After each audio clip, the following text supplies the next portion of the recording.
Lego. So we're coming to you from a secret location in Alberta. And the war on the lepers has reached a new level in Canada now, with Quebec's proposal or threat. They say they're going to do it. They're going to have some kind of financial penalty or tax or fee levied upon the lepers. Yeah, you don't know how much. We'll tell you later. We don't know whether for sure they're allowed to do it, but we'll tell you later. Allowed to do it? Yeah. Are they? Probably not, but who's to stop them? Who decides who's allowed to do anything? It's an emergency. But they don't have a constitution, like their own little charter inside of Quebec. Do they? Not like proud. I don't know, Alberta. but it doesn't matter. Like, so this is kind of the big issue. Like, do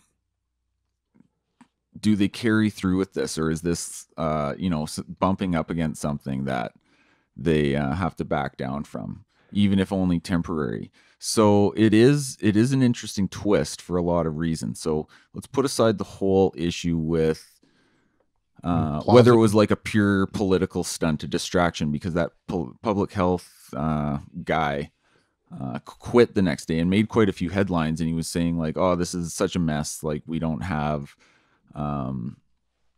public support, or there's no trust or something stupid. But anyway, this guy lost quit, the trust, made some headlines. It didn't even really seem that meaningful to me, but maybe I missed something.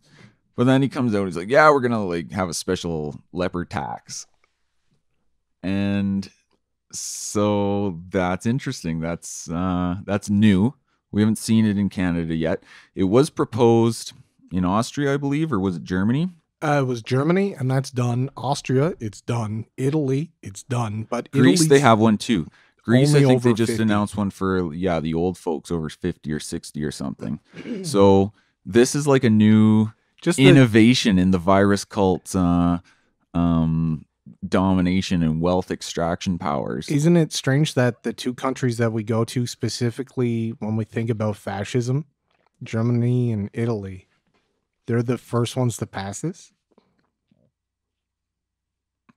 I don't know. Like the virus cult has taken over.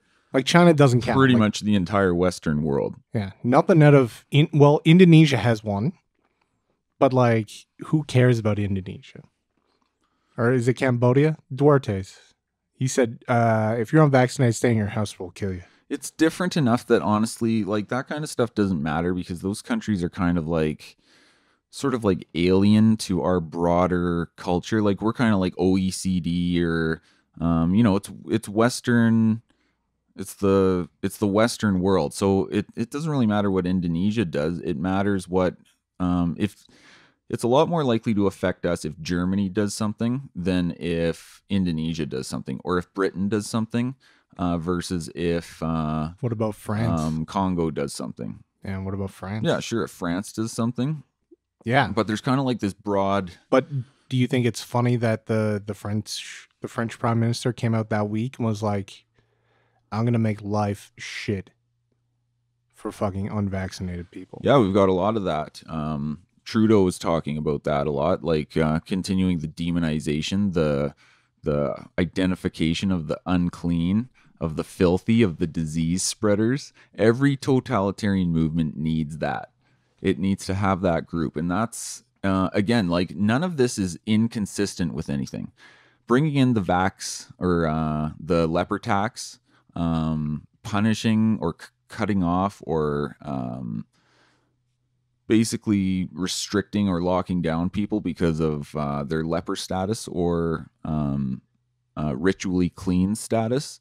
It's all very consistent. So once they bring in the fee, it's just the natural next step. Like, why would you stop? Well, and why not? Literally, what argument after everything they've done? Why not?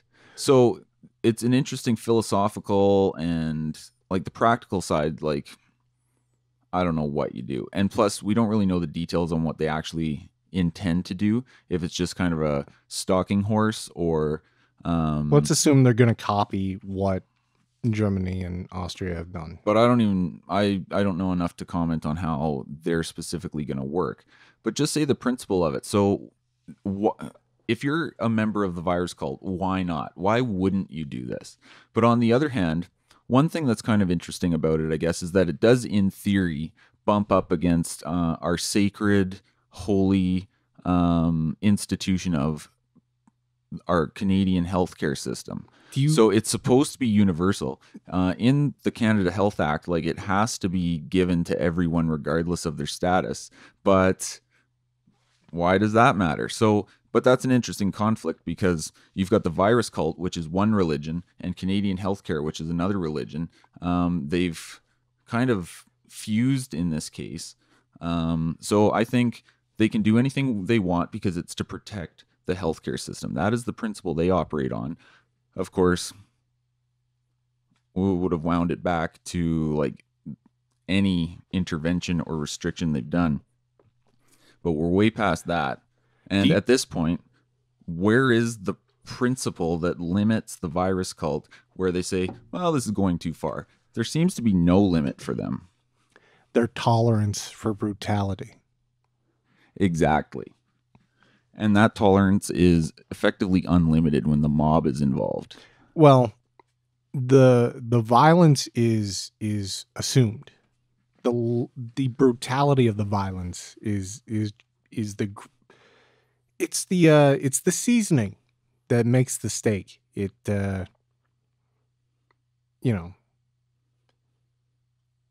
you think that most kind of Muslims oppose the jizya?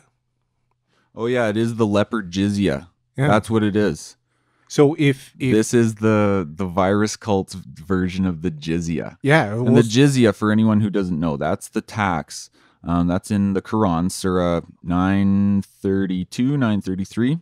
And they say, fight those who do not believe in Allah and subjugate them and until they basically convert or pay the jizya, which is the special tax.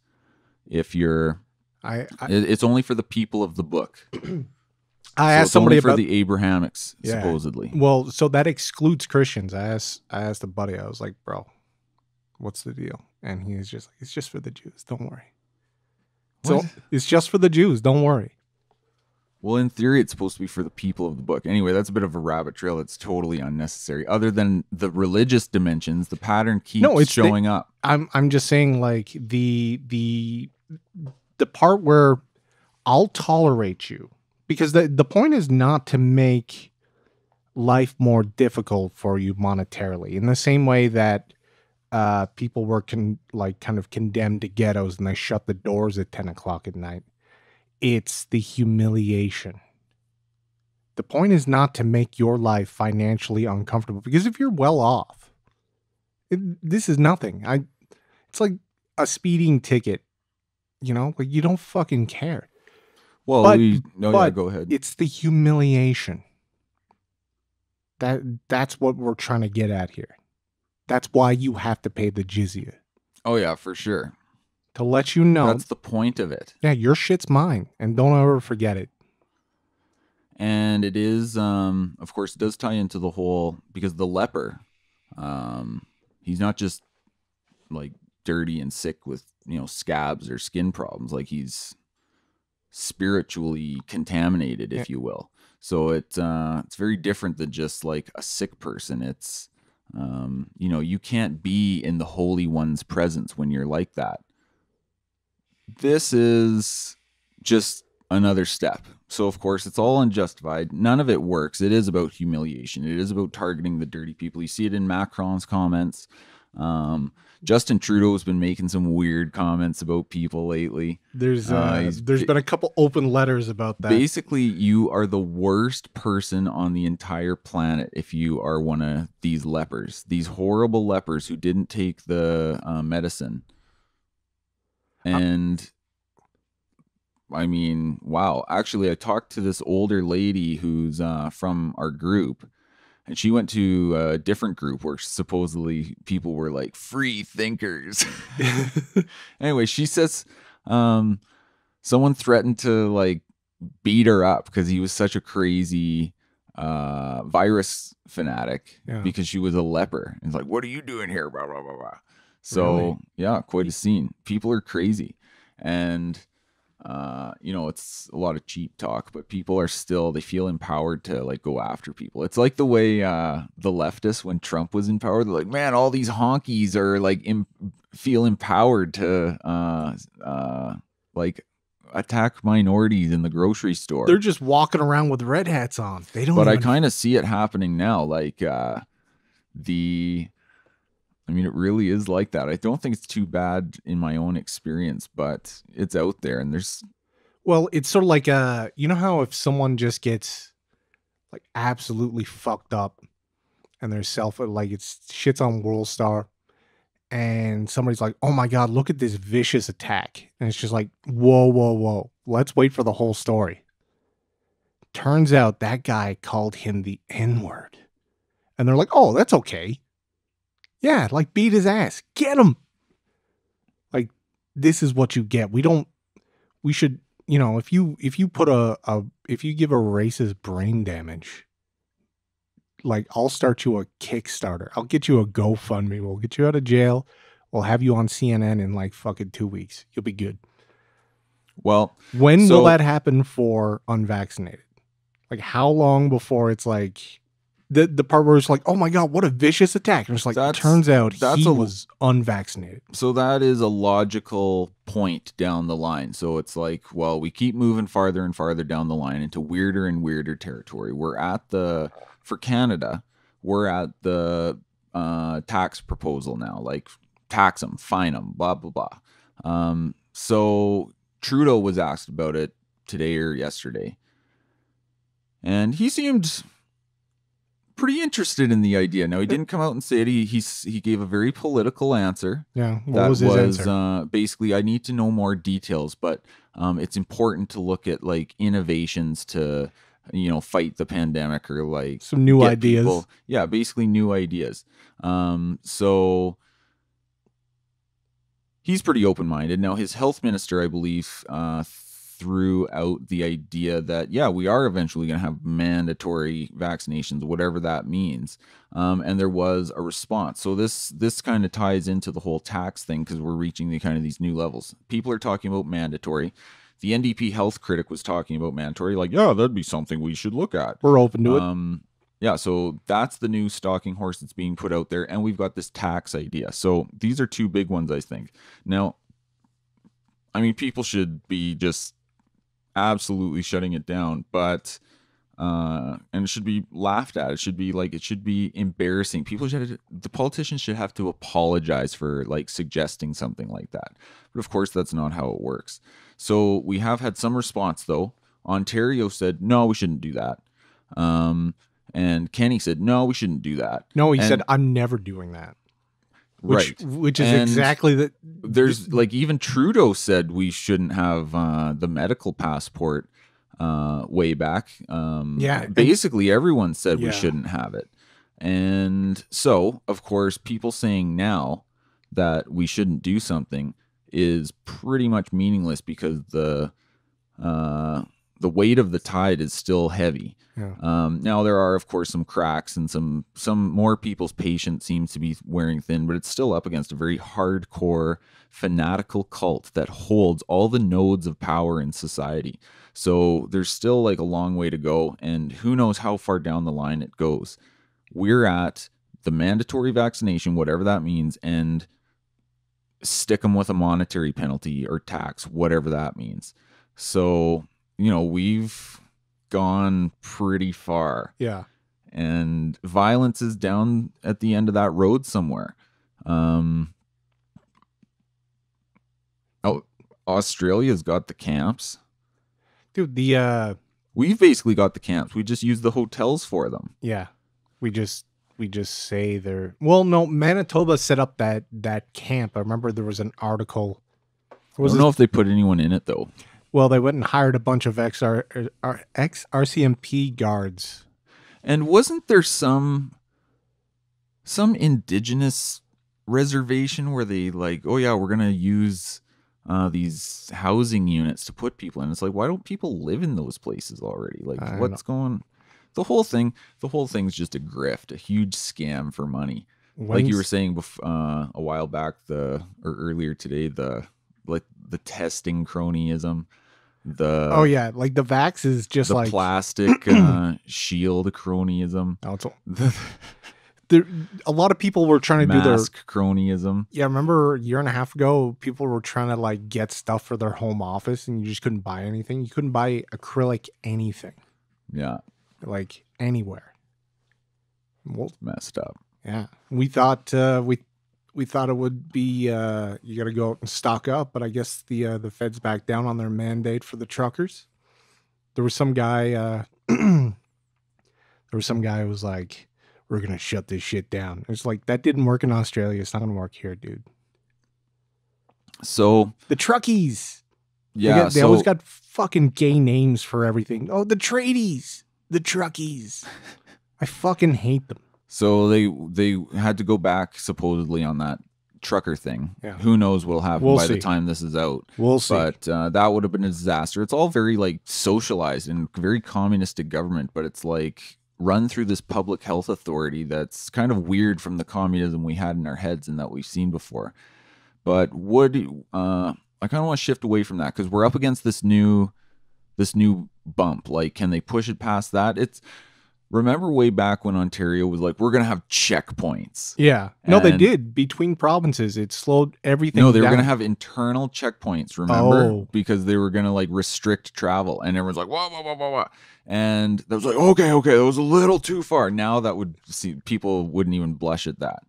But so there comes up to these points where whatever it's the trigger for enough people to be like, hell no, that's stupid, or don't do it, and they kind of shy away. But it keeps, and then they do something crazier forward. And then they go and do the thing that. So I'm wondering on the line thing. We talked about the line last time, where people draw the line.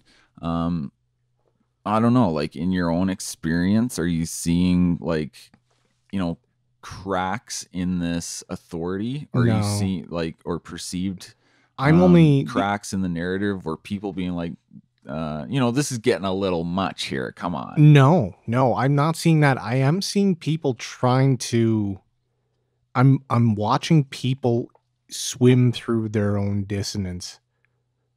Of like, I did everything right. I did what I was told. I'm on the right side of history here. I'm a good person. I got my vax. I haven't seen my family or my grandparents or my friends in 2 years. I got my booster as soon as I could. Yeah, they're victims and they're the good people. And then I got sick. But think of how much worse it could have been. Yeah, it's been really something watching all these non-lepers get sick. It's awesome. All of them. Like everybody. Yeah. I mean, everybody. No, not literally everybody, but pretty much everybody. Enough. And enough for you to kind of go like, to take notice.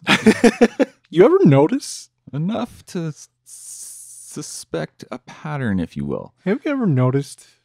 But that's a dangerous way to start a sentence. We've known for a long time there's no real meaningful reduction in transmission with somebody. This particular strain does not appear to be, no. Yeah, you've had like kind of two big so-called variants of concern in the last year.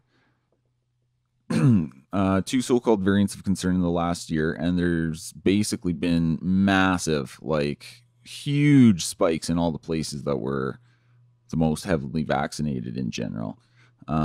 So there really doesn't seem to be a heck of a lot. Now they'll always say like, oh, well, it would have been worse. Well, it would have been worse. Well, it would have been worse. And that's the problem. It's impossible to falsify. Do you see what God just did, man? Just like, that wasn't God, and you're like, how do you know it wasn't? It is, and that's the kind of social science philosophy behind all that social engineering. Wait. I just thought about something. Why? What if this is all the power of prayer? All these people that aren't dying from COVID, it's because they believe so hard. Well, some people would say the placebo effect is associated with prayer. Like some people have really argued that, and there's actually an It's pretty interesting easy point to it. argue. There's a reason why we But do again, randomized. that's the same thing. Yeah. It's the virus cult. It's like, oh, things went well because I prayed, or things went badly because I didn't pray, and so. I did all the right things. I took all the sacraments. I did Holy Communion in the virus cult with the virus god. And, when I got sick, I didn't die. Thank goodness. Thank goodness I followed the rules of my faith. It was bad. I was sick for like 3 days. I always think back to the story I mentioned earlier. Off camera or off whatever, Offline. Not being offline. The story of the family, and the father dies of the virus. Yeah, and they said, "Thank goodness he was vaccinated, or it would have been worse." And he would have. It doesn't really get worse. Like at that point, suffering's pretty bad. Suffering then dying is pretty bad. Yeah, but. Really, it's like you said, it's an unfalsifiable. Can't prove it either way. Yeah, and it's kind of part of the whole. You can blame anything on anything. Like if you get sick, you can blame it on that guy who didn't wear the mask. Yeah. If you don't get sick, it's because you wore the mask or you stayed 6 feet away.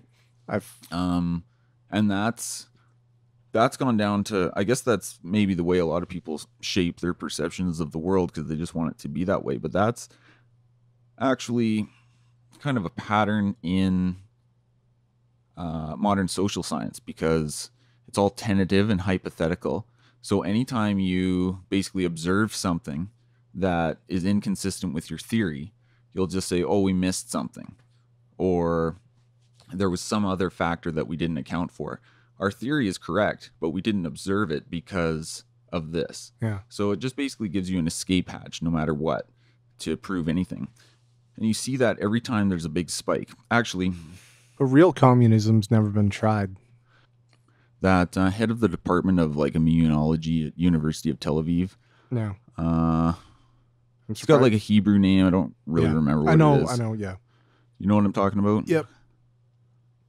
So he makes a point that's like so obvious. Yeah. But it's part of the virus cult religion to deny this. But he makes this obvious point in that open letter to basically every public health bureaucracy and government in the world, but particularly his.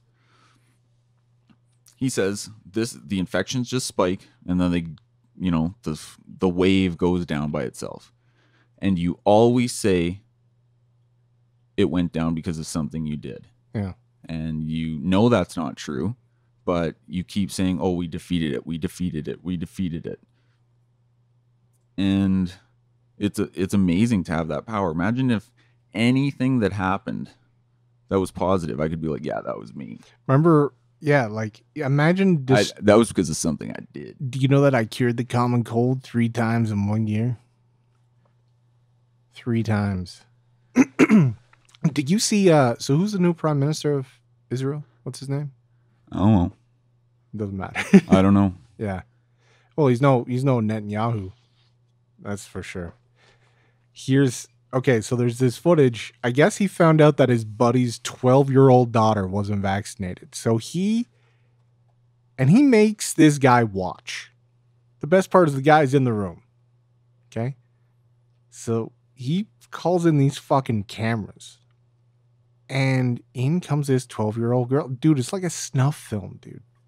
I can't even listen to it. I'm uncomfortable just hearing the story. Yeah, let me just lay this out for you. There's too many like symbolic overlaps. Yeah, so there's news cameras there, and he's talking about how fucking awesome it is to get vaccinated. I don't even think this can be discussed. No, like Like, And I think this is like a bannable offense. no, it's not. Because I can play the video. So if I gave you a dramatic reading of the time like JFK getting shot, like you're like, oh, and then his wife tried to scoop his brains off of the No, back I don't of the mean car. that. No? Okay, No, there's just this other dimension to this story that's just too weird. Okay, let me finish it then. So 12 years old, little girl. They sit her down, and so there's the two midwives, basically, the two nurses. And the prime minister is just like, yeah, this is my buddy's girl, like, daughter. She hasn't been vaccinated. I wanted, for her to get vaccinated. People see, it's one of those things where like, like if you hide a cow getting slaughtered around a corner, like it doesn't spook the other cows. So you have to show all these politicians and rich people getting their shots. And then be like, look, they don't die. So here's this 12-year-old girl. They have to do this PR stuff. And she's terrified of this needle. She does not want to fucking get it. Now, I don't know whether she's afraid of the needle or if she's afraid of the vaccine. Or the scene itself. Like, it sounds like a bit of a spectacle. Dude, it's fucking weird. So she sits down and the one nurse goes to put it into her arm. And she's like, no, get the fuck off me. Like, don't touch me. She curls up, like pulls her shoulder up and gets away.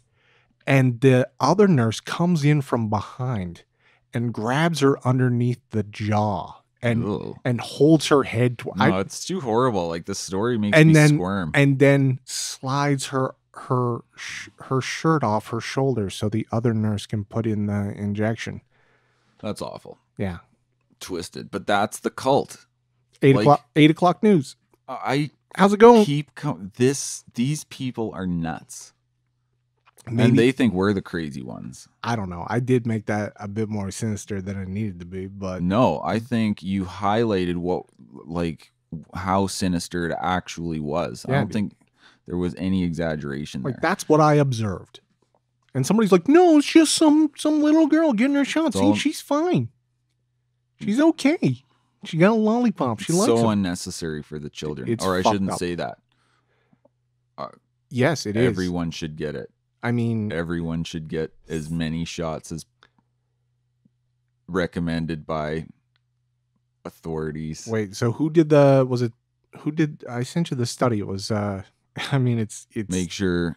Is it Stanford? Get your heckin' shotterino. Get your shotterino. Science juice. Get the jab. You got the fucking soy jack, fucking fluoride stare, fucking motherfucker. Yeah. Yeah. Oh, Bell's palsy? No, that just happens. No, there's no reason whatsoever not to get it, and only horrible people would not get it. I think it was Stanford epidemiologist released a study on fatality rates for those under 20, and the survivability for those under 20 is 99.9987. That means 13 kids per million. Yeah, it's insane. It's per million. But they'll say, "Oh, but if it saves one life, if it saves one life, it saves one life." So we've decided to live that way, I guess. Now, Canada is one of the worst in the world, it seems, but I guess we'll see. Now, I should point out, though, as weird as it all is, we'll mention this because we wanted to get it on a recording. So supposedly, now I think it sounds kind of like BS, but it came from someone who would be in the position to know, I think, if it were true. But we'll just put it out there in case it ends up coming true. It seems incredibly implausible and kind of stupid if anyone else had said it. So anyway, I had a chance to speak with a small town city councilor from central Alberta. Yeah. Who said there is a grant that the federal government offers to small towns that they can apply for an end of COVID celebration And there's a in March or something. So was that and of course I think it sounds ridiculous, but that's what she said. So we'll see. It might be BS, but we'll just check in on it later. Google. But wouldn't that be interesting? Now, Yeah. I don't think they want to give up their power that soon. Yeah. I think they're having too much fun, especially in Canada, where Canadians just love this stuff. Like, more. Yeah, it's govern me harder. It's January 12th. But we'll put that out because it's like, V-Day. It's like, yay, victory celebration. It's over. Beat the virus. We beat it because of our sacrifices and our experts and our frontline workers and but the problem is the good people, but not those people. No one can hug anyone after. Thank you to so many. There'll be no VE Day kiss because you're not allowed to touch other people. Yeah, it's weird. Yeah, because it'll be like, or maybe like the neurotic people can't let it go. Ultimately, people take a lot of value, especially urban, educated whack jobs. Take a lot of pleasure in being afraid of something. It seems to me. Now, is that all in my head, or like no? But what is it exactly that you've got it wrong, because it's it's their virtue. It's not the fear. It's the virtue. Yeah, and the victimhood, because they've made so many sacrifices, they've paid so much, and these lepers are going around spreading leper sauce. Like, if you don't, it's sort of like Maoism or universal communism. Like, they have a thing that is greater than them, and now they can like cudgel anyone for any reason. And it's a giant, Stanford prison experiment.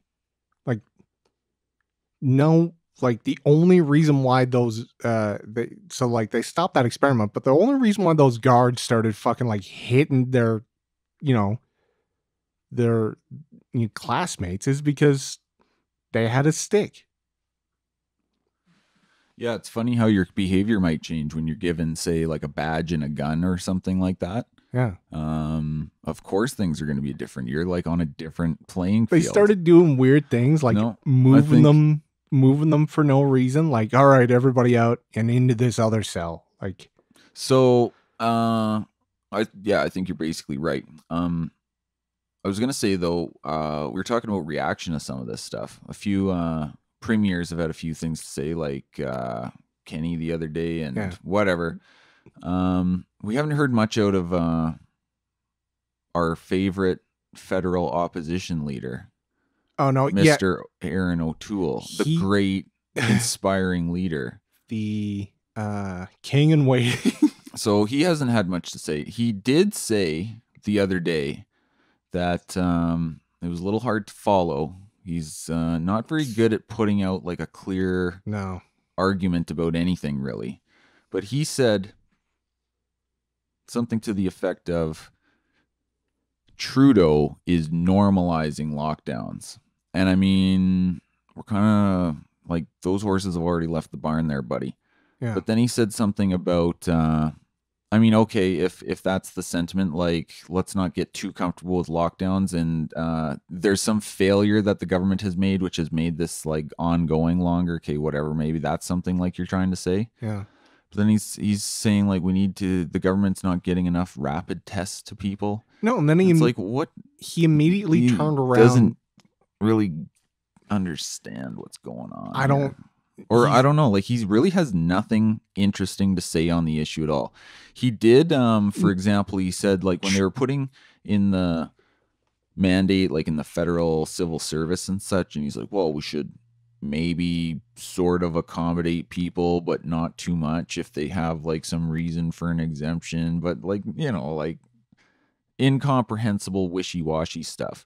Trudeau at least is clear, whether you disagree with him or not. He puts out like, good demagoguery that people can gobble up if they're stupid. Like the rabble gobbles that stuff up. And I don't really know what Aaron O'Toole brings to the discussion. Like he really doesn't seem to have much to say at all. He hasn't had anything to say about mandatory vaccination. He did. Did he? Yeah. Let me jump in there. Well, yeah, okay, jump in. So from that interview, because like there was an ad campaign for this fucking thing too. He was just like, Trudeau failed Canada, and it's just like, okay, how? He normalized lockdowns. It's just like okay, and then they start grilling him. And they go, obviously they're like, well, how? And he's just like, oh, he's normalizing it. And they go, well, what? You're a military fella. What about the military? Should the military be vaccinated? He goes, I've always said vaccines are great and awesome and important and our only way through this ever, period. And I think that everybody in the military needs to get it.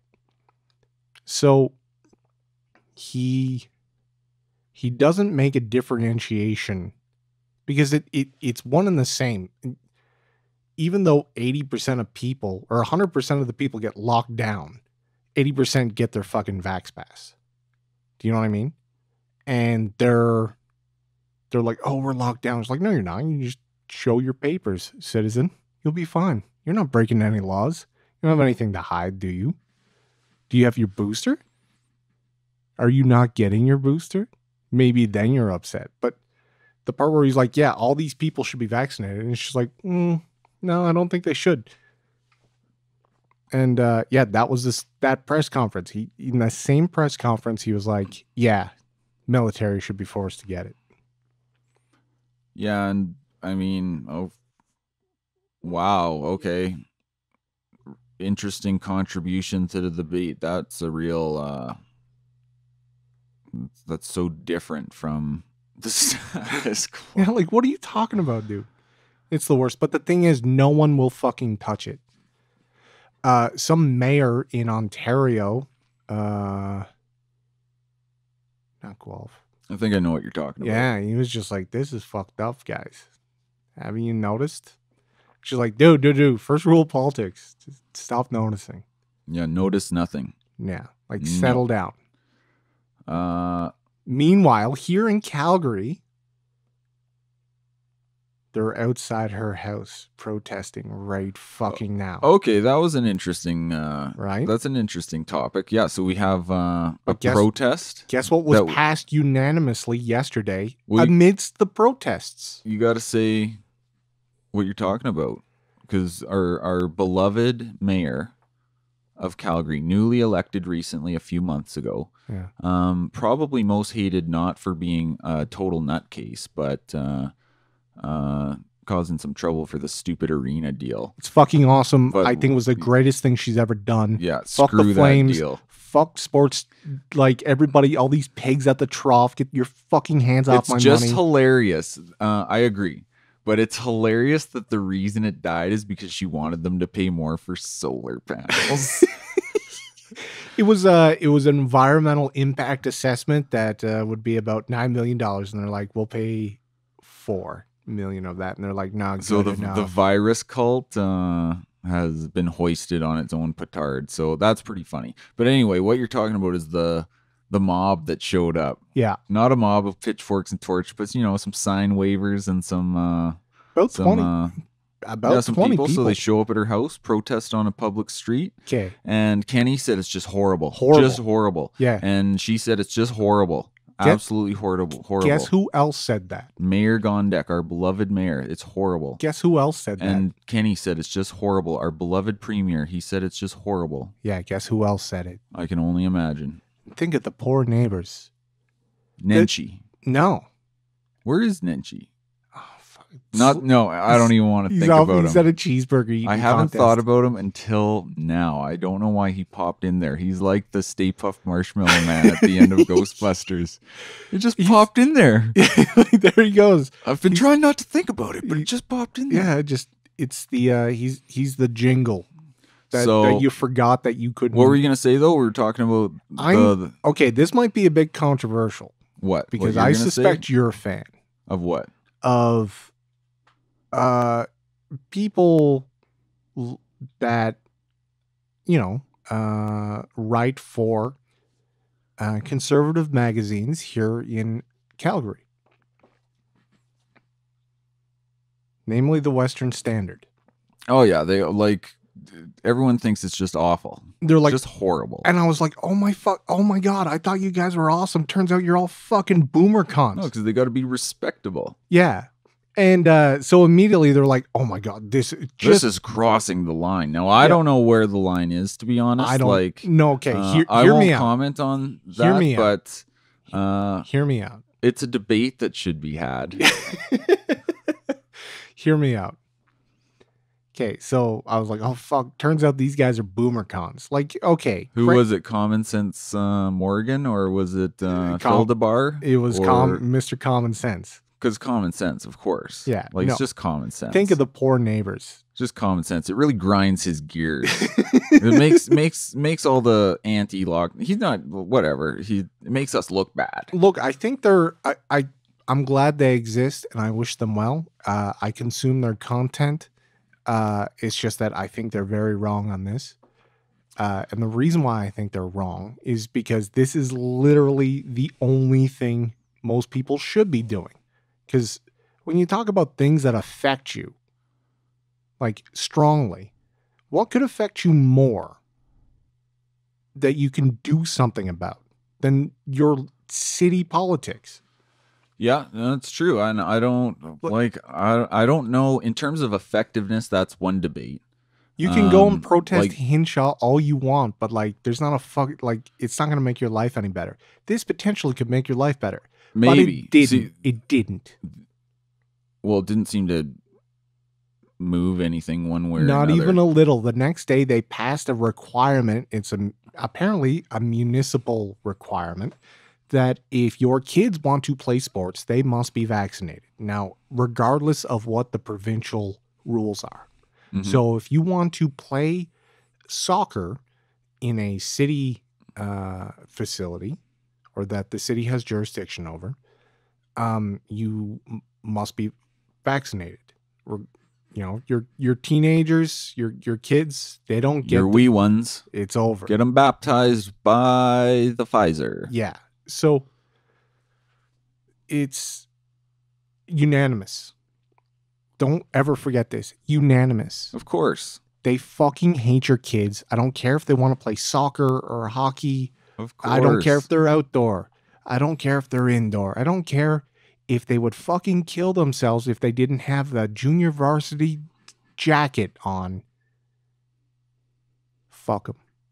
Because you can't be too safe. Yeah, children have definitely gotten it the worst of everyone. They hate the lockdown. People hate children. Like, any sane person would want to preserve the wonder of a child's, growing up as without masks on your face and without your whole life in total chaos. But these people hate them. They especially want to extend it to them because in some ways they're because they see them as the ones that need to be protected the most, and they've taken the societal concept of vulnerability and applied it to this virus, and it's just like, that's not how it works. Yes, you can care about the vulnerable in long-term care facilities, but you didn't, and a lot of them died. Okay, so now you're trying to fix this giant fucking fuck up that, granted, is probably not entirely your fault, by forcing a bunch of kids to get vaccines for a disease they don't fucking die from. Ever. 13 in a million. And that's worth passing a fucking municipal bylaw for vaccine status. Here's the reason why it pissed me off that, Common Sense had to fucking have his say, is he's gonna show up just like Nenshi and shake his fucking jowls at these people.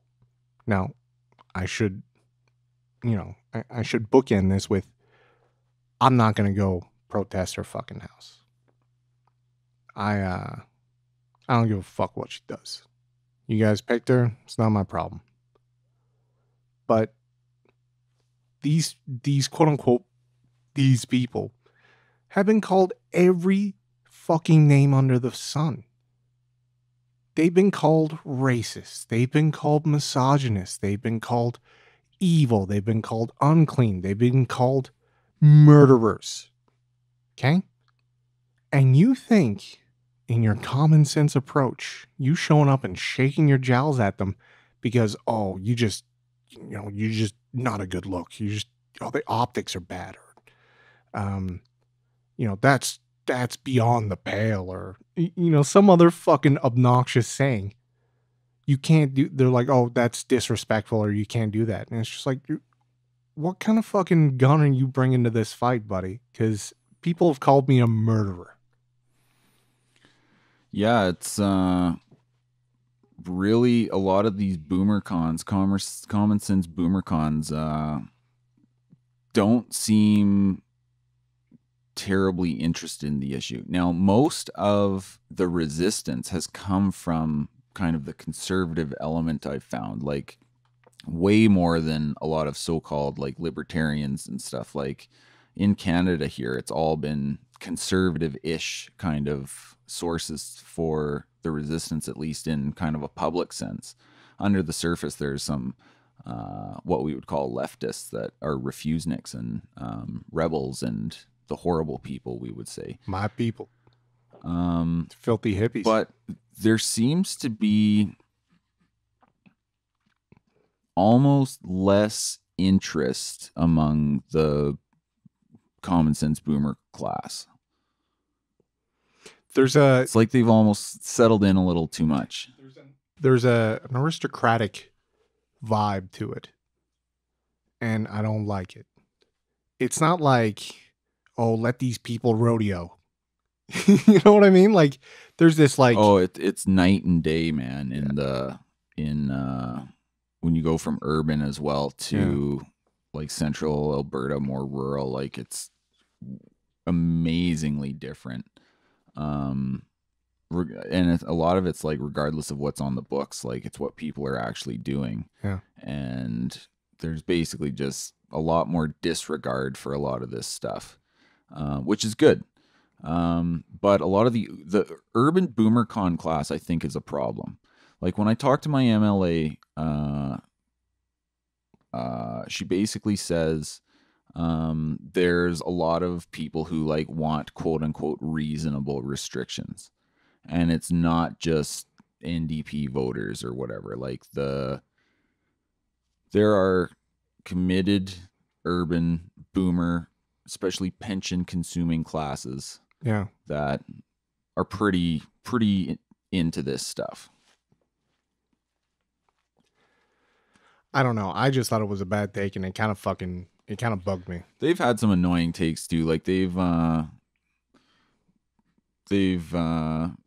their own part to make like certain groups in the lockdown resistance crowd look bad, when I think if they were I mean, it's not about being fair and balanced or whatever, but I wouldn't put out stuff that makes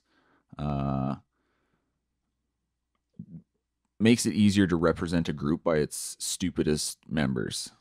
You know what I mean? And they put out a lot of stuff like, oh, look at this stupid guy who thinks lockdowns are stupid. Yeah. Now, of course, they put up a lot of good stuff. Some of the best stuff in any kind of like Canadian publication. But they don't seem to, I don't know, it's like there's something kind of missing from it. It's still one of the best ones on the subject as far as it goes. Here in Western Canada, absolutely. And it is pretty okay. Yeah, like for what it is. Like True North does a pretty good job.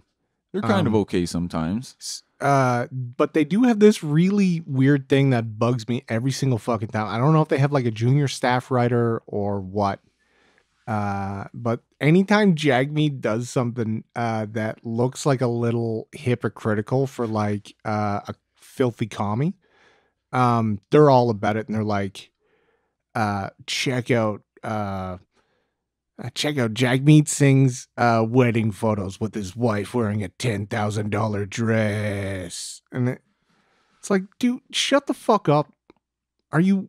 Yeah, it's like unless you're Jesus, don't even bother calling out hypocrites, because if you're calling out hypocrites, they have to be holding themselves to the same standard. Otherwise, it doesn't work. Yeah, they don't freaking give a heckin' crap about your Heckarino.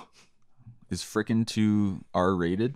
Heckin' is about as far as we should go. No, so the way YouTube works is and the podcast doesn't really matter. So you just can't swear in the first 30 seconds. Oh, interesting. And that's for monetization, but I think that's also weird. Applies to like the search algorithm and stuff like that. Okay, so anyway, what were we? Heckarino? No, whether frick is too bad. No, we're talking about specifically the strange obsession with this. Oh, the hypocrisy thing. We talked about it last time. It's like just a weak thing. It's just weak. Yeah, I don't know, but like it's specifically towards Jagmeet. They're like, look at the money this guy has. I was like, yeah, he's part of the ruling class. He consumes tons of your money. Yeah. He gets paid like hundreds of thousands of dollars. Yeah, but your money. Not by the NDP. Remember, he was like, "Oh, I don't draw a salary." No, I think they were having economic or financial trouble at one point. If you're more of a welfare lockdowner, then you might be like, "Yeah, go Jagmeet." Yeah. And if you're like, "Wow, kindness and caring, that's my Justin Trudeau guy over there." But Aaron O'Toole said that, like, does anyone... Trudeau normalized lockdowns? That's gonna get me out the vote. Like, it's a real call to action. So I don't know. Maybe they're just trying to like ride it out until they can get rid of them and then put in someone good on an election where they think they'll win. Speaking of putting, they don't seem to try very hard. Speaking in of the last couple, putting in somebody good, it's the second week of January. That means we're what, T-minus 10 weeks for Kenny getting the boot. Kenny's leadership review. Yeah. It's gonna be, so he's gonna try and stack the deck and pull it off. It seems the instinct would say he's in a lot of trouble. Are you registered? Can you go vote? Yeah, I'm technically a member. Are you gonna pay your $300 get in the door fee?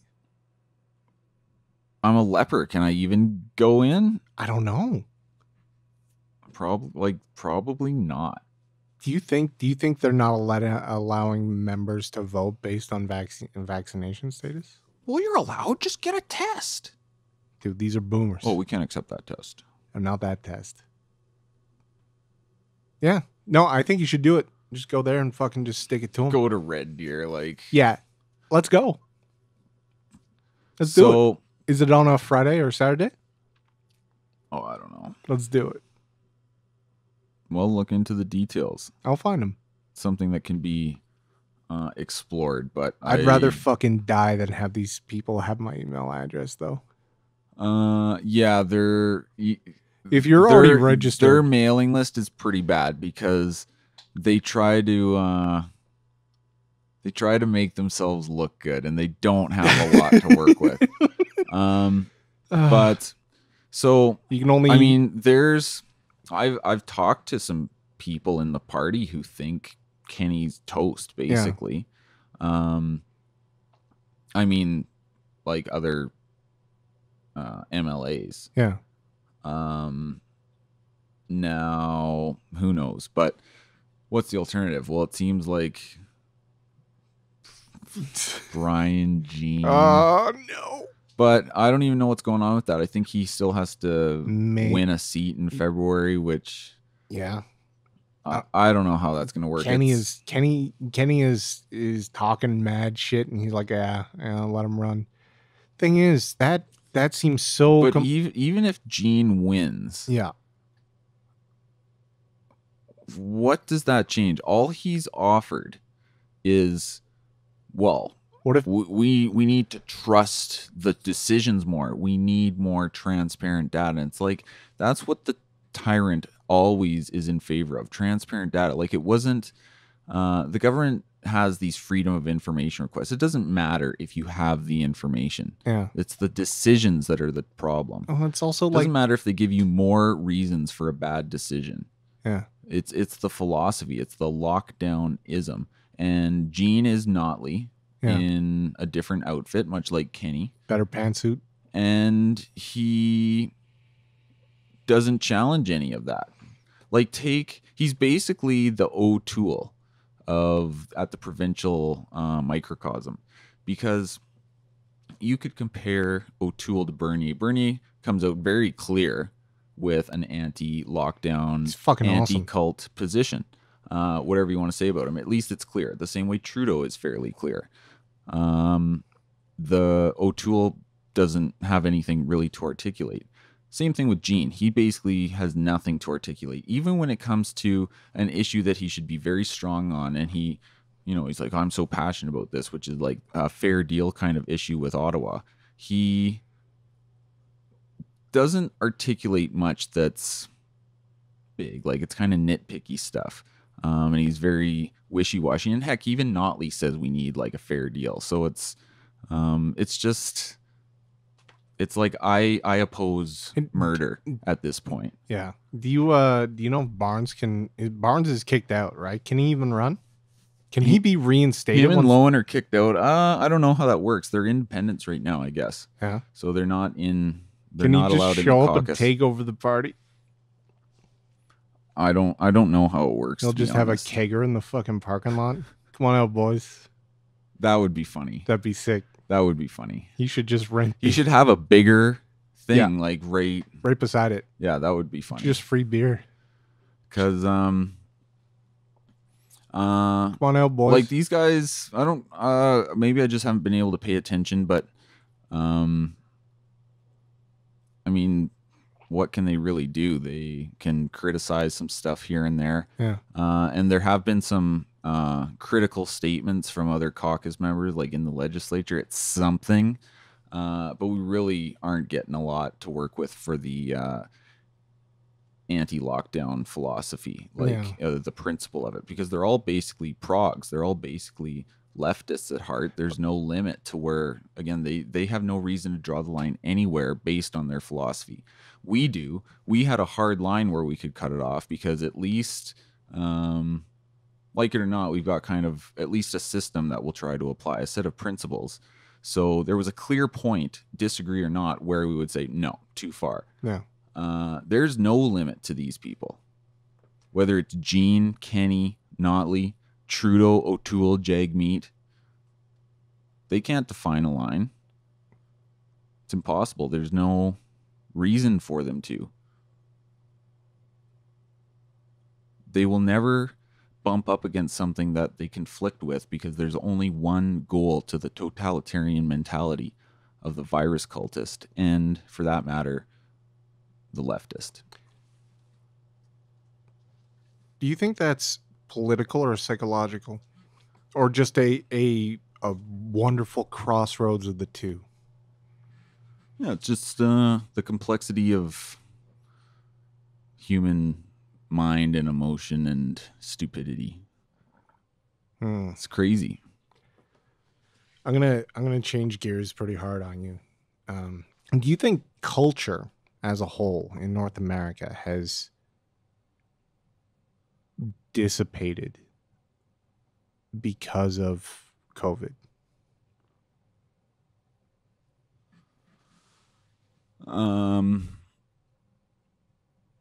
Well, I would tend to say yes. It depends exactly what you mean, but my first instinct would be to say yes, the way I think about the question. Like, do you think, like, where's the COVID Guernica?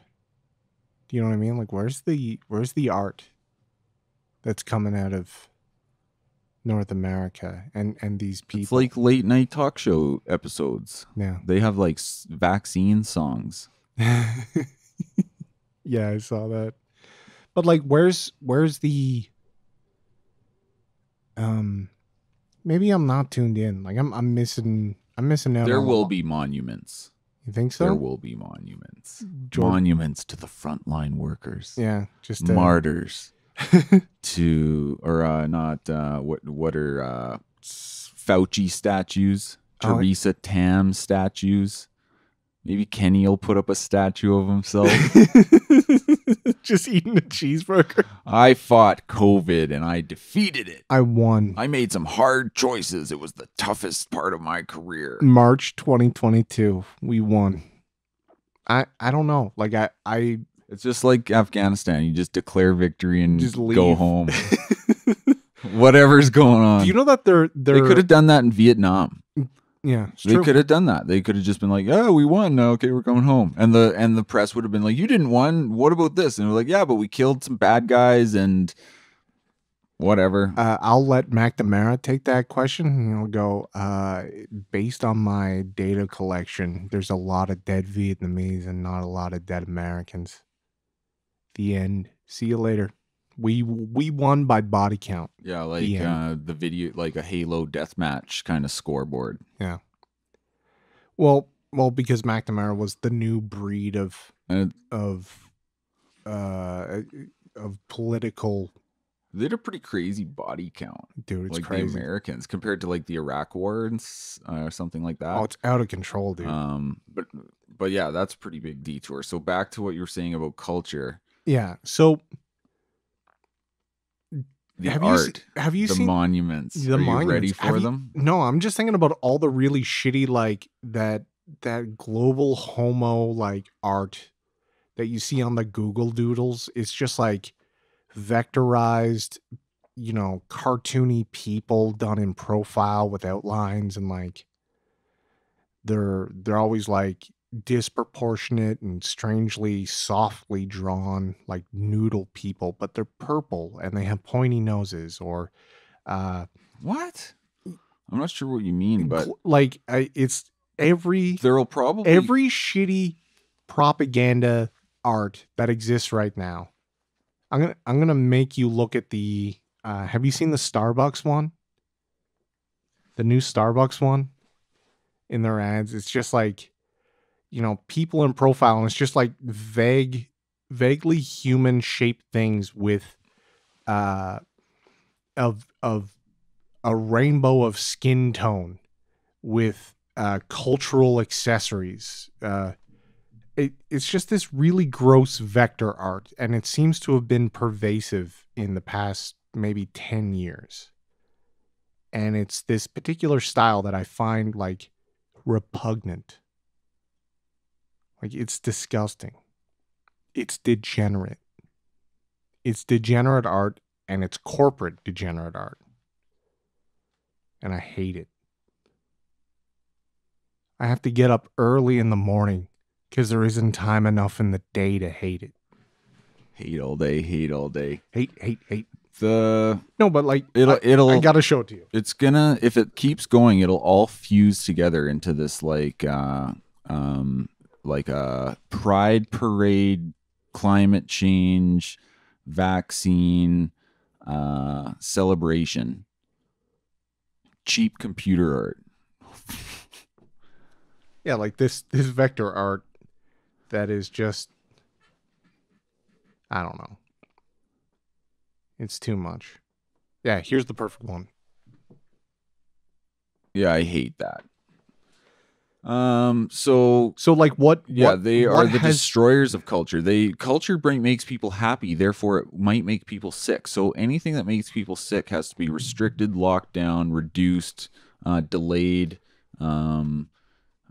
I mean, and our entertainment though, like look, it seems as though the Netflix movie Don't Look Up has been, they're like, oh, this is an allegory. I remember this. Or is it a metaphor? This is tough. And everybody is projecting their own interpretation onto it because of the science. I'm suspicious about the big propaganda feeling push that it had to it all of a sudden with like this marketing campaign that put it out everywhere all of a sudden. seemed very weird. No, that's how marketing works, bro. Yeah, I know. It just felt greasy because It is. Because it was just such a stupid, obnoxiously smug, dumb, trust the experts kind of movie that just seemed too.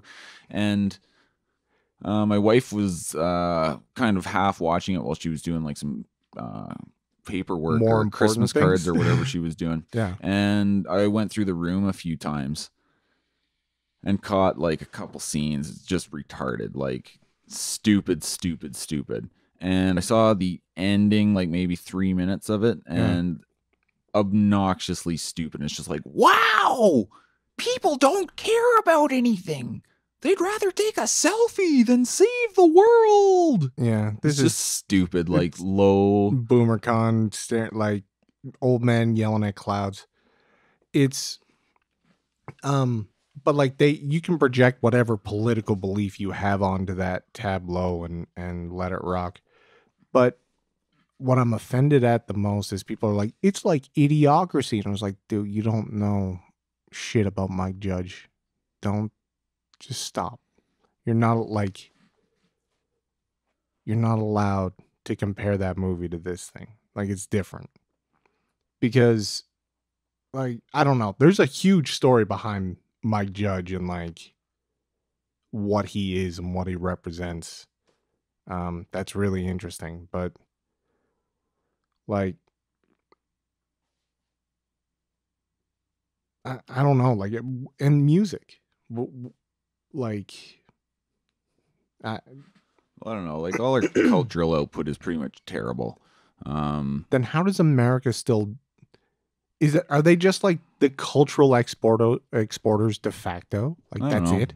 I don't know. They just like sports and like Marvel movies. There's no Hollywood anymore. So what the fuck are you gonna do? Yeah, that's one of the good things about this. Like damage to Hollywood, and I mean, I don't know. I'm not sure what a cultural resurgence would look like in the future, but that would be interesting to get. And it's really starving for good stuff, and maybe it's just nostalgia, or I'm like maybe I'm an old fogey now, but when I go back and rewatch good movies from 10 or 20 or 30 years ago, they have a very different feel. They just feel better, a little more real, or there's I don't know, a verisimilitude to them, and there's a weird almost hokiness to everything now. Like movies that come out that just I think a lot of times it has something to do with the acting, especially the way people are moving their heads so much when they act nowadays. What else can you consider culture other than art? Like it's everything that people are doing. It's just like not good. Yeah. Like, are you interested in any art that's happening these days? Is there anything mind blowing that you've seen lately? No. Like, when was the last time you saw a mind-blowing film? When was the last time you saw a mind-blowing anything? I don't need to, because there's so much great stuff on YouTube. YouTube has, its algorithm has changed again. So for the longest time, everybody had the like 3-minute to 5-minute thing, and then they bumped it. And so everybody started making these like 5 to 10-minute little fucking jobbies. And then it got up to 20 minutes or something like that. And now the algorithm is chasing these super long, in-depth, hardcore, like mini documentaries that just like anybody in their fucking basement is making. And it is fucking going ham. There's so much good shit, dude. Yeah, I watch a lot of stuff that's amazing that it's available to us. And it's very cool. Even for all the good stuff that gets banned and we complain, like there's a lot of pretty remarkable stuff on it. It's endless content. You don't really need to watch a movie. Yeah, like why would I bother? I like movies and stuff, but I like documentaries or watching lectures or whatever as well. But yeah, that is kind of the change. It's more like indie style documentaries and presentations and that kind of thing. Listen to a guy talk like our little videos. Yeah, like our equalization video. The sacred cows of Canada. One was like equalization. The other one is healthcare. Like now seems like a perfect time to do the healthcare like libertarian video. Well, you just have more. We realize how horrible it is to have a monopolized crap healthcare system. Yeah. that especially when the bureaucracy can manipulate the numbers to keep you on your knees and locked down and restricted, it's horrible. Yeah. So it seems like it's a good time. And the funny thing, they had like less, like their ICU capacities down over a year. And you just think, well, that's weird. The market would generally add more capacity when there's more demand for capacity.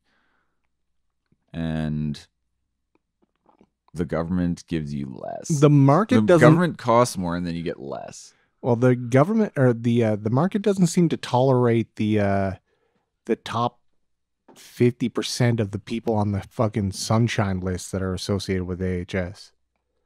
There are some extremely well paid bureaucrats. Oh my god. Oh dude. Yeah, the AHS people are going to be like super millionaires. No, but like they were before this and they'll be after this. Like we're talking the head of HS makes damn near $500,000, dude. Yeah. Yeah, no, the bureaucracy treats itself very, very well. Yeah. They get paid. I'm finding a very interesting. So I'm at this part in the Machiavellians where they're talking about because Machiavelli just saw everything as like, look, you're either there's only two people in this world, the rulers and the ruled. The end. You can't get around this. You can't fight it. You can't debate it. The end. So let's look at these things as they are. And like there's a very interesting analysis of unions. And how they go from being one of the union to a union boss. And like it follows when you look at these bureaucrats in AHS, like you don't, like they're just like, oh, I'm the regional assistant manager. And it's like, well, what do you do? And it's like, well, mostly I put together slideshows and presentations of data that is collected and never used and given to me by other people that I then give to the people above me. She's like, oh, so you're like a information aggregate. Like you oversee a bunch of people. And they're like, oh, just my department. She's like, well, how many of that? And she's like, oh, it's like 3 people. No, they're all millionaires. Like all their pensions basically make them millionaires. It's like having a few million in the bank. Triple pension. I mean, you look at the sunshine list and the cutoff point's like 150 or whatever. Yeah. And some of the people making more than 150 would surprise you. Yeah. Just kind of surprising. And just remember that the next time you like people get pissed off about like unions busting, like complaining about pay, all these people that belong to HS are like, they're not technically in the union. Like they're part of organizations, and they're employed, and they're not the same as the nurses union. No, not like at all. Alberta public employees or whatever. Yeah. So it's like they're still public employees, but like they're not, and they're health care workers or officials or whatever, but they're not in the union. Right. Another thing that I heard is doctors were getting paid fucking well. They were giving doctors danger pay. Right? So I don't know if you've ever worked up north. Danger pay is fucking nice. It's nice. It's either a flat rate or a multiplier. And they offered it to the doctors, but they didn't offer it to the nurses. Do you know what I mean? And they're like, well, we can't lose our doctors. But meanwhile, like, because that's a hard fact. Like, you can't fucking lose them. There's no way around it. They're very hard to attract. They're very hard to replace. But, like, it seems like with the nurses, they don't care that much. They don't actually care all that much.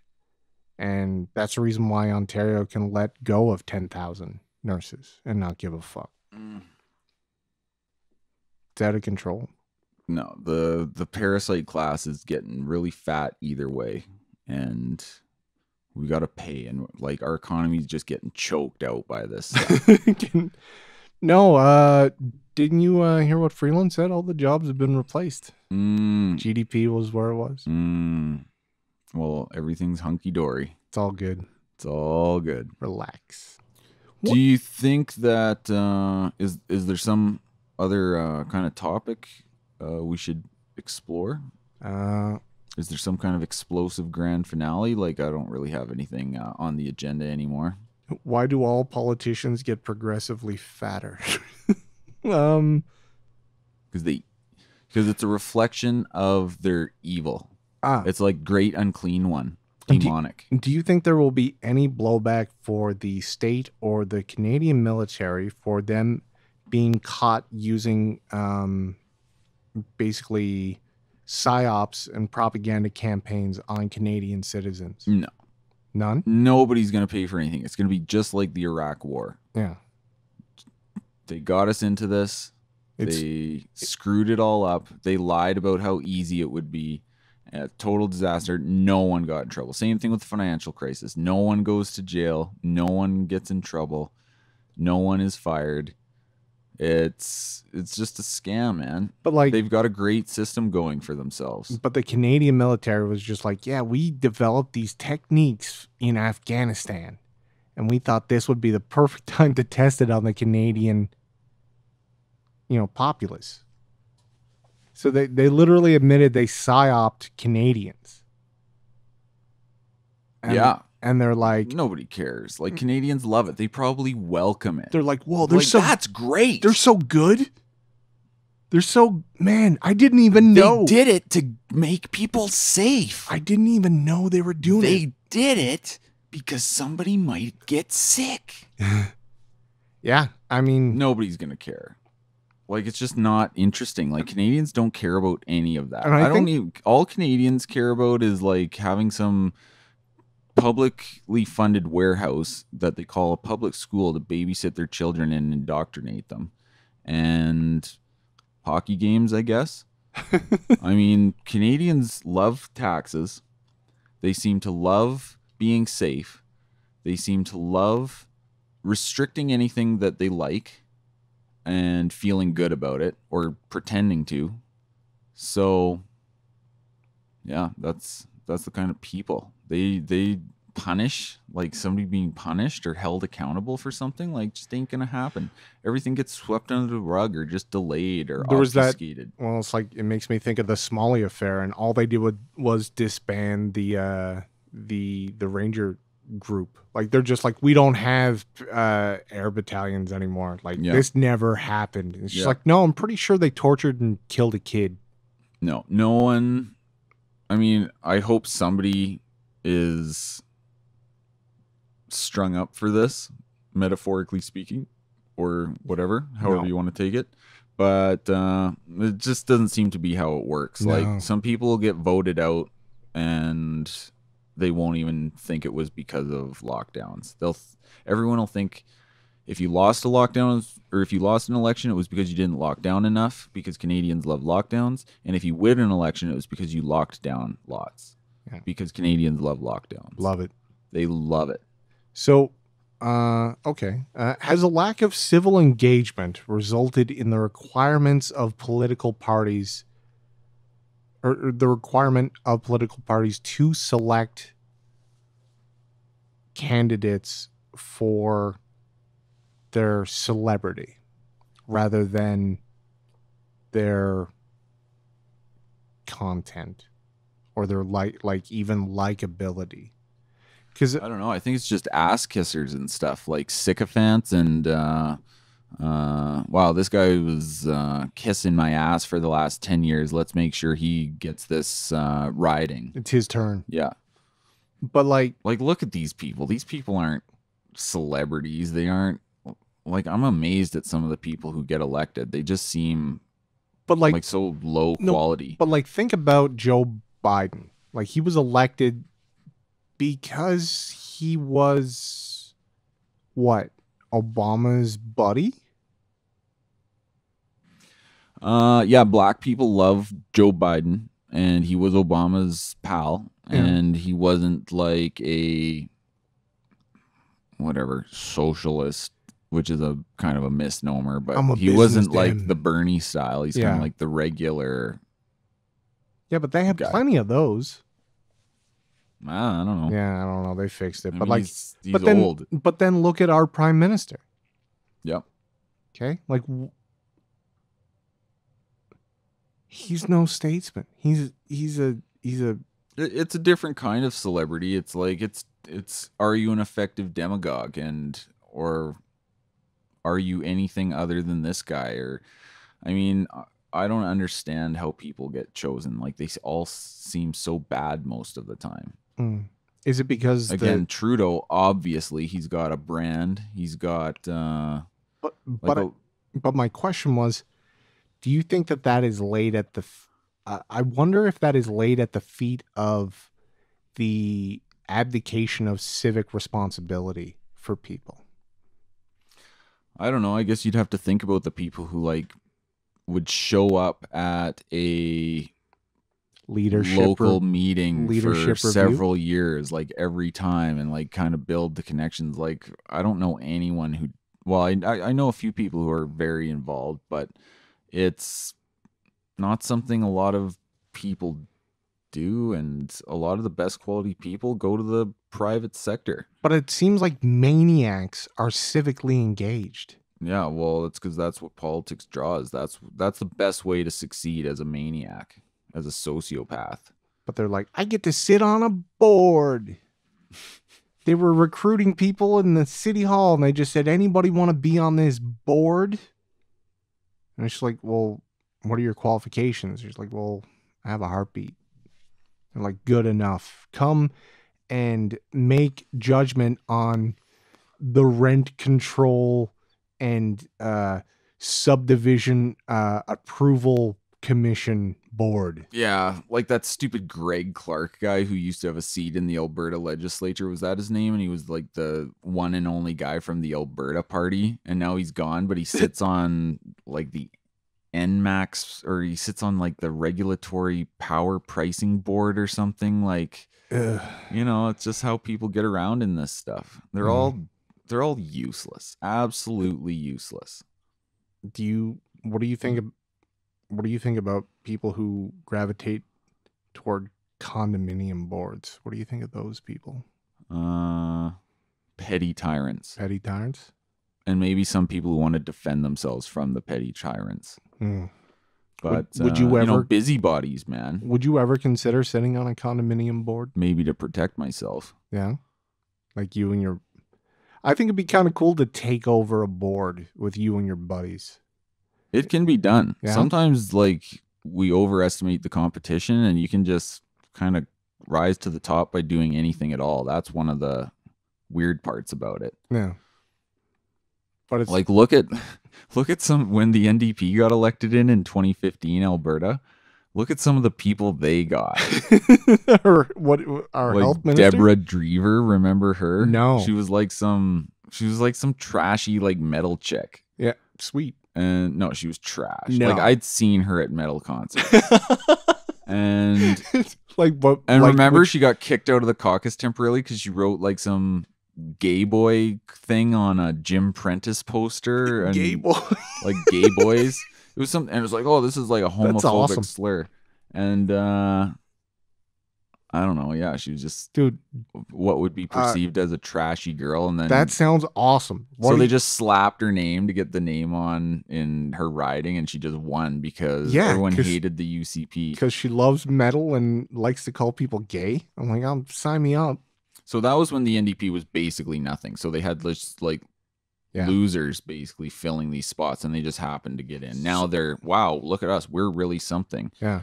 But you look at something like the UCP, and it's basically hacks and ass kissers. Like, oh, look who's in the staff of Kenny. It's Harper's son, and you know, it's just like, oh yeah, hook me up, hook my nephew up with a job in the riding or at the legislature. And oh, this guy's been ass kissing for 10 years. He'll be press secretary, or he'll be like social media manager. Yeah. And then, He knows how to maybe use we'll, the Twitters. if he kisses enough ass, then maybe he can run in a constituency in one election. Don't they all start as pages? Stuff like that? Like, is that the ground floor for like dictators? I don't know. It depends. It seems different on the conservative side versus like the liberal side versus the leftist, like more NDP-ish side. But the conservatives are the most interesting, I guess, from my perspective, because they're so horrible. They have just a major problem in terms of human quality people. Yeah. Just no one good. No one good at all. There's a lot of good people in the scene, but none of them are really in politics. Yeah. So they're all like, so for their example, support staff. No one's fucking sitting on the bench. They're all just they're water boys. You gotta let real men like Jason Kenney belly up to the fucking plate. Well, yeah, Jason Kenney's pretty much dedicated his whole life to it. So yeah, most people don't make that as a career choice. And there's a lot of just stupid stuff you got to deal with, and you got to like learn how to do it. It's not like, it is kind of a job. It seems weird. It is weird. And anyone who wants to do it has some serious problems. We all need to we just need to offload our responsibility to these union bosses to take care of us. Yeah, it's all quite depressing. Yeah. Closing question would be, let's assume that Kenny stays true to form in the sense that literally will do the opposite of what he says, and he bows to the the NDP health critic and decides, hey, hey, it sounds like a great idea. We need more lockdowns.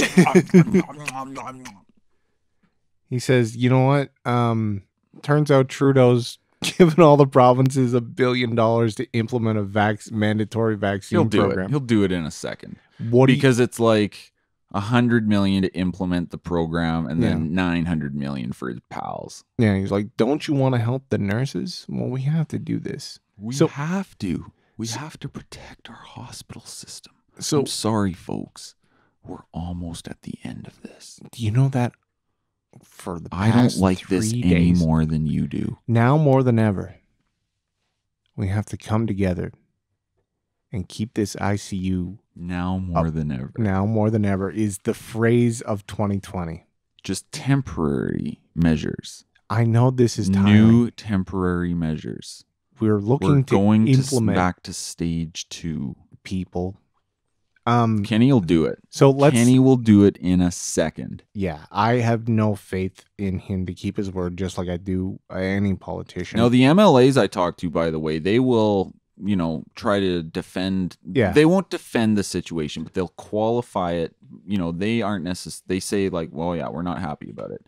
And really it's the, cabinet basically that decides, not the general MLA vote or anything. There's no votes on anything. It's still just run by like 8 people, the whole province. Yeah, of course. Well, in the bureaucracy. Yeah. But they say, oh, well, yeah, we're not necessarily happy with the situation, but it's the least bad in Canada. And there's times when that's maybe kind of true, but it's still pretty horrible. It's like they punch you 10 times a day. We punch you 9. It's like the race to the bottom, but we're just a little slower. It's like finding shade in hell, dude. But like, okay, my question that I'm trying to get at is, let's say that it's like the European version, and you have 200 to 400 euros that you have to pay per month. Do you pay it? Will you pay the jizya? No. No? We'll see what happens. Like, dude, is it worth going to jail or court? Yeah, maybe. I think so. Really? I don't want to. Dude, it's pretty comfy. What to pay? Yeah, it's not a lot of money. It's just a bit of shame. I don't know. Like, do you have a moral? I don't want to pay. Do you have an? I ain't doing You don't want to, but the question is, do you have it in you to, like, can't pay? Do you know what I mean? Like, I won't pay. Ever. Come and take it. That's like how I feel. Will you be Hopefully I'm not Are you going to be a cowardly. Canadian or an Albertan?